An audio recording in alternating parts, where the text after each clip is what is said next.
Pouco terminei uma reunião com o ministro Mandetta, aproximadamente 30 minutos, e discutimos a situação atual do Ministério, bem como da pandemia.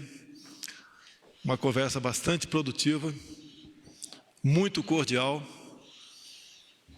onde nós selamos um ciclo no Ministério da Saúde. Ele se prontificou, como era esperado da minha parte, participar de uma transição a mais tranquila possível, com maior riqueza de detalhes que se possa oferecer, e em comum acordo, mas o termo técnico não é esse, eu o exonero do Ministério nas próximas horas.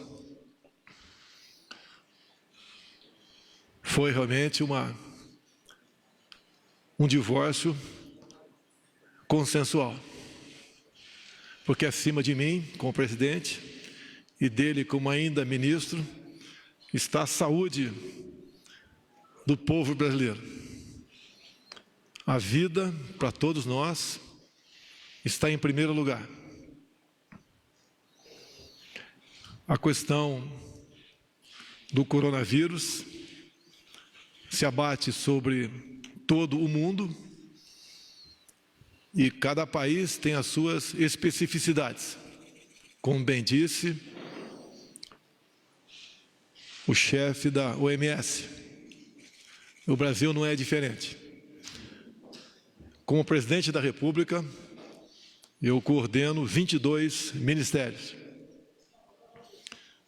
E na maioria das vezes, o problema não está afeto apenas a um ministério. Quando se fala em saúde, fala-se em vida, a gente não pode deixar de falar em emprego. Que uma pessoa desempregada, ela estará mais propensa a sofrer problemas de saúde do que uma outra empregada. E desde o começo da pandemia, eu me dirigi a todos os ministros e falei da vida e do emprego. É como um paciente que tem duas doenças. A gente não pode abandonar uma e tratar exclusivamente outra. Porque no final da linha, esse paciente pode perder a vida. Sabemos das interpretações que fazem a respeito daquilo que se fala. A interpretação depende da linha editorial ou daquele repórter. Sempre falamos em vida e emprego. Nunca emprego e economia de forma isolada, nunca. Desde o começo, eu busquei levar uma mensagem de tranquilidade. O clima quase de terror se instalou no meio da sociedade. Isso não é bom, porque uma pessoa que vive sob tensão, num clima de histeria, é uma pessoa que está propensa a adquirir novas doenças ou agravar aquelas que ela já tem. Entendemos perfeitamente a gravidade da situação. Gostaríamos que ninguém perdesse a vida, não só por essa, não é por causa nenhuma, que a vida, quando chega ao seu final, a morte toca a todos nós. Eu tenho uma mãe com 93 anos de idade, está bastante idosa, com algumas comorbidades. E espero que ela viva por muito tempo. Ao longo desse tempo, é direito do ainda ministro defender o seu ponto de vista como médico. E a questão de entender também a questão do emprego não foi da forma que eu achava, como chefe do Executivo, que deveria ser tratado. não condeno, não recrimino e não critico o ministro Mandetta. Ele fez aquilo que, como médico, ele achava que devia fazer. Ao longo desse tempo, a separação cada vez mais se tornava uma realidade, mas nós não podemos tomar decisões de forma que o trabalho feito por ele até o momento fosse perdido. O que eu conversei ao longo desse tempo com o oncologista Dr. Nelson, ao meu lado, foi fazer com que ele entendesse a situação como um todo, sem abandonar, obviamente, o principal interesse, a manutenção da vida, mas sem esquecer que ao lado disso tínhamos outros problemas. Esse outro é a questão do desemprego, que cada vez mais nós vemos que são claros no nosso país. Junto com o vírus veio uma verdadeira máquina de moer empregos. As pessoas mais humildes começaram a sentir primeiro o problema. Estas não podem ficar em casa por muito tempo. Então não é aquilo que a gente gostaria de fazer, é aquilo que pode ser feito. Nós não poderemos prejudicar os mais necessitados. Eles não têm como ficar em casa por muito tempo sem buscar seu alimento. E os primeiros que sofreram com isso foram os informais, na ordem de 38 milhões no Brasil. Os empregos com carteira assinada, estamos vendo também, como temos conversado com toda a sociedade, cada vez mais estão sendo destruídos. Se chegar a um nível tal, o que nós não queremos é que a volta da normalidade, além de poder demorar muito, outros problemas aparecerão. Nós nos preocupamos para que essa volta à normalidade chegue o mais breve possível. Então, antes mesmo de outras providências, nós tomamos várias medidas. Entre elas, uma das mais importantes é o auxílio emergencial para exatamente os informais e assemelhados. Então, o governo não abandonou, em momento nenhum, os mais necessitados. E o que eu conversei com o Dr. Nelson é que, gradativamente, nós temos que abrir o emprego no Brasil. Essa grande massa de humildes não tem como ficar preso dentro de casa. E o que é pior, quando voltar, não ter emprego. E o governo não tem como manter esse auxílio emergencial ou outras ações por muito tempo. Já se gastou aproximadamente 600 bilhões de reais. E podemos chegar a 1 trilhão. Sei e repito que a vida não tem preço, mas a economia, o emprego, tem que voltar à normalidade. Não o mais rápido possível, conversado com o Dr. Nelson. Mas ele tem que começar a ser flexibilizado, para que exatamente não venhamos a sofrer mais com isso. Nós todos, Poder Executivo, Poder Legislativo, decisões do Judiciário, tem que ser essas decisões com muita prudência. O governo não é uma fonte de socorro eterna. Em nenhum momento eu fui consultado sobre medidas adotadas por grande parte dos governadores e prefeitos. tenho certeza que eles sabiam o que estavam fazendo. O preço vai ser alto. Tinham que fazer alguma coisa? Tinham. Mas se, porventura, exageraram, não bote essa conta, não no governo federal, não bote essa conta, mais essa conta, nas costas do nosso sofrido povo brasileiro. Não queremos aqui criar qualquer polêmica com outro poder. Todos eles são responsáveis pelos seus atos, assim como eu sou como chefe do executivo. Não furtarei a minha responsabilidade. Decisões sou obrigado a tomar. Porque sempre tenho dito, dada a minha formação militar, pior que uma decisão mal tomada é uma indecisão. Jamais pecarei por omissão. Esse é o ensinamento que eu tive na minha carreira militar.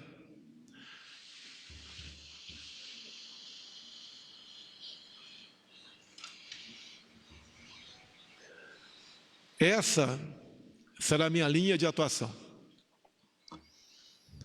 Montamos um governo diferente dos montados anteriormente, que tem dado resultado. Estávamos praticamente voando no final do último trimestre. Tudo estava indo muito bem. O Brasil tinha tudo para dar certo num curto espaço de tempo. Esse dar certo agora acontecerá, mas num tempo mais ampliado, onde eu apelo para os demais outros poderes. A responsabilidade não é só minha, é de todos nós. Os excessos que alguns cometeram, que se responsabilizem por eles. Jamais eu mandaria as minhas Forças Armadas prender quem quer que seja que estivesse nas ruas. Jamais eu, como chefe do Executivo, vou retirar um direito constitucional de ir e vir, seja qual for o cidadão. Devemos tomar medidas, sim, para evitar a proliferação ou a expansão do vírus, mas pelo convencimento e com medidas que não atinjam a liberdade e as garantias individuais de qualquer cidadão. Jamais cercearemos qualquer direito fundamental de um cidadão. Quem tem poder de decretar estado de defesa ou de sítio, depois de uma decisão, obviamente, do Parlamento brasileiro, é o presidente da República, e não o prefeito ou o governador. O excesso não levará à solução do problema, muito pelo contrário, se agravará. E como venho dizendo desde há muito, e tenho certeza, temos amigos aqui da MB, Sociedade de Medicina Brasileira, que o remédio para curar um paciente não pode ter um efeito colateral mais danoso do que a própria doença. Então, o governo federal, o presidente da República, tem uma visão mais ampla de cada ministro de per si. Esse é o nosso trabalho. Essas são, muitas vezes, as decisões que nós somos obrigados a tomar. Os problemas acontecem na vida de todo mundo e devemos buscar a melhor maneira de solucioná-la. Então, nesse momento, além de agradecer o senhor Henrique Mandetta pela sua cordialidade, pela forma como conduziu o seu ministério, eu também agradeço o doutor Nelson por ter aceito esse convite. E ele sabe do enorme desafio que terá pela frente. Já começa hoje mesmo uma transição que gradualmente vai servir para redirecionar a posição não apenas do presidente, mas dos 22 ministros que integram o nosso governo. Todos os ministros estão envolvidos na mesma causa, sem exceção. Nós estamos juntos em defesa da vida do povo brasileiro, em defesa dos empregos e também, obviamente, buscando levar tranquilidade e paz para o nosso povo. Então, agradeço ao doutor Nelson, para o qual eu passo, então, a palavra agora. Pessoal, boa tarde. Primeiro, eu quero agradecer ao presidente a oportunidade de estar aqui, de assumir o ministério num momento tão importante da saúde no país. Para mim é uma honra estar aqui para ajudar o país e as pessoas. Vou colocar algumas coisas que são importantes, que a gente discutiu aqui, em relação a pontos que podem ser polêmicos e que a gente vai discutir. A primeira coisa é a parte do distanciamento, do isolamento. O que acontece? Não vai haver qualquer definição brusca, radical do que vai acontecer. O que é fundamental hoje? É que a gente tenha informação cada vez maior sobre o que acontece com as pessoas com cada ação que é tomada. Como a gente tem pouca informação, como é tudo muito confuso, a gente começa a tratar a ideia como se fosse fato e começa a trabalhar cada decisão como se fosse um tudo ou nada, e não é nada disso.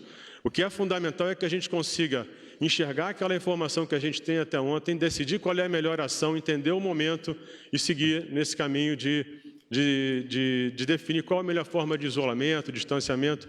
O que é fundamental é que isso seja cada vez mais, a gente vai falar nisso o tempo todo, que isso cada vez mais seja baseado em informação sólida. Quanto menos informação você tem, mais aquilo é discutido na emoção. Isso não leva a nada, porque isso é absolutamente ineficiente. A segunda coisa, eu até escrevi isso recentemente num artigo, é a gente discutir saúde e economia. Isso é muito ruim, porque, na verdade, essas coisas elas não competem entre si. Elas são completamente complementares. Quando você polariza uma coisa dessa, você começa a tratar como se fosse pessoas versus dinheiro, o bem versus o mal, empregos versus pessoas doentes, e não é nada disso. Hoje em dia, a gente tem uma discussão na área de saúde, que são os determinantes sociais da saúde. O que traz saúde para uma sociedade? Um deles é cuidado em saúde, mas entre os outros você tem estabilidade econômica, educação, entre outros. E uma coisa importante do desenvolvimento econômico é que ele arrasta as outras coisas. Quanto mais é desenvolvido economicamente um país, mais você investe em educação, mais você investe em saúde, mais você tem recurso para ajudar a sociedade. Então isso tem que ficar muito claro. Existe uma cooperação nesse sentido.